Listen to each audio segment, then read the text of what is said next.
Alors vous savez, moi, je suis de ceux qui pensent que les critiques sont bonnes. Lorsque l'on vous critique, c'est souvent pour vous emmener à évoluer. Donc moi, dans mon cas, dans le cas précis de Junior Sakala, dont nous sommes en train de parler, celui qui est devant vous, je dirais que j'accepte les critiques lorsqu'elles sont positives, c'est-à-dire constructrices.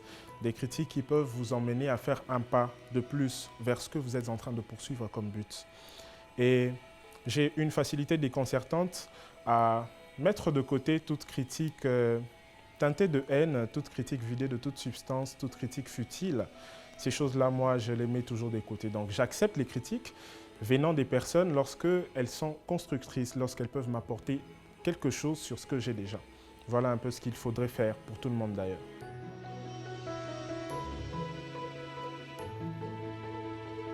Est-ce que je me suis déjà senti seul dans ma mission? C'est impossible.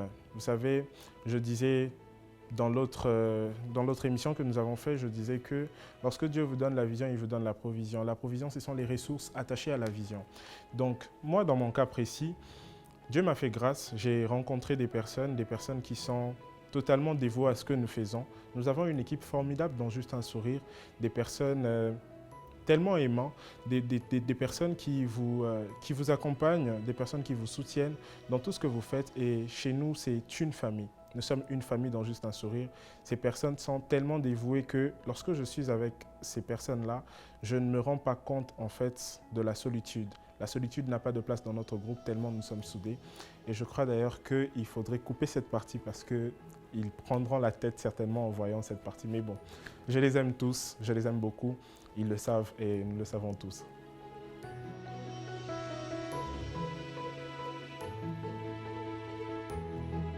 Alors, c'est une très bonne question de savoir si un chrétien doit faire forcément quelque chose de visible. Moi, je dirais oui.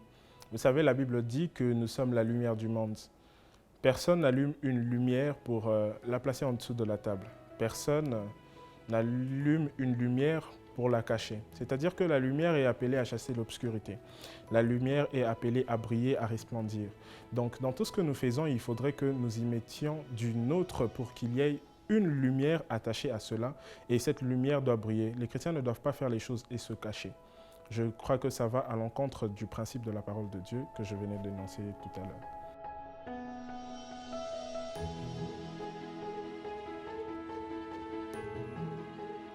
Moi, dans mon cas précis, j'ai grandi dans une famille où le fait de donner est une culture. C'est-à-dire que moi, ma mère m'a appris depuis ma tendre enfance que des fois, il faut se priver lorsque nos besoins ne sont pas utiles. Il faudrait se priver pour pallier aux besoins urgents des autres personnes.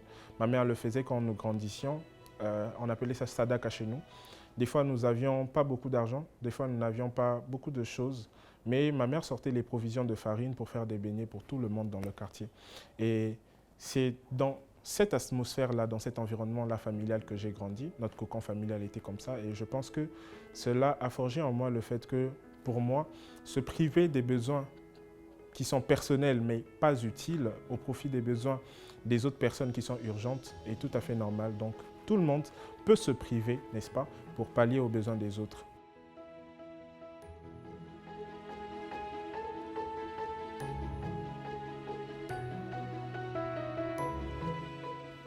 Affirmativement, je répondrai parce que je sens en moi, je sens dans tout ce que nous faisons qu'il y a une part de Dieu. Vous savez, il y a des situations qui peuvent nous arriver que nous ne contrôlons pas. Des situations qui peuvent nous arriver qui vont au-delà de nos forces.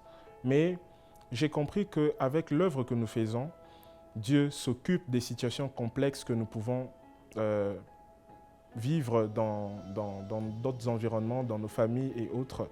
Donc le Seigneur a vraiment eu à prendre en charge certaines choses que nous ne pouvions pas faire. Donc je pense bien évidemment que le Seigneur, lorsque nous le servons en donnant aux autres, s'occupe de nous d'une certaine manière.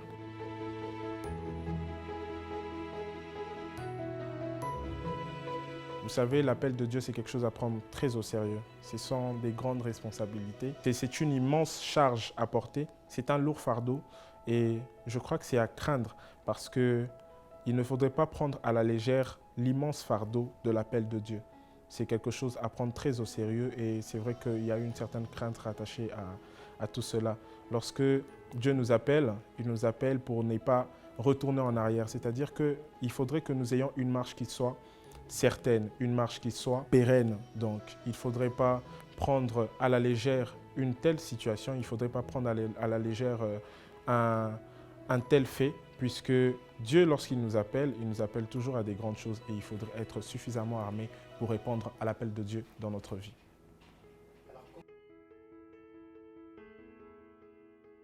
Comment faire pour rester vrai dans ce que nous faisons? Vous savez, nous le faisons naturellement, c'est-à-dire être naturel dans ce que nous faisons. Nous le faisons naturellement, nous ne jouons pas de rôle. Nous ne faisons pas quelque chose pour être vu. Nous le faisons tel que cela nous est donné.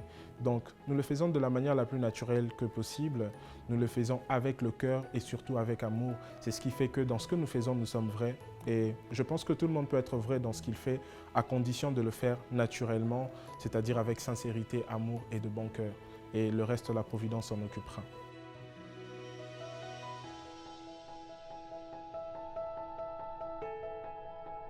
Plusieurs fois, 1001 fois, je dirais, tous les jours, il me surprend. Et la preuve, aujourd'hui, je me retrouve ici.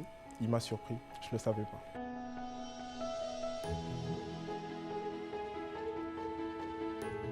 Si je devrais tout perdre, je continuerai à aider les orphelins. Vous savez, pour moi, c'est une vie. Et je dirais que même si la vie était à reprendre, je ferais les mêmes choses. Même si la vie était à reprendre, je prendrais la même décision, celle de venir en aide aux autres, puisque c'est une mission divine, c'est une recommandation divine et le Seigneur ne change pas. Donc, peu importe les situations, peu importe ce qu'il adviendra, avec le peu qu'on a, on peut toujours faire quelque chose. Et cela est très important pour tout chrétien qui se dit vraiment chrétien et qui veut suivre la parole du Seigneur.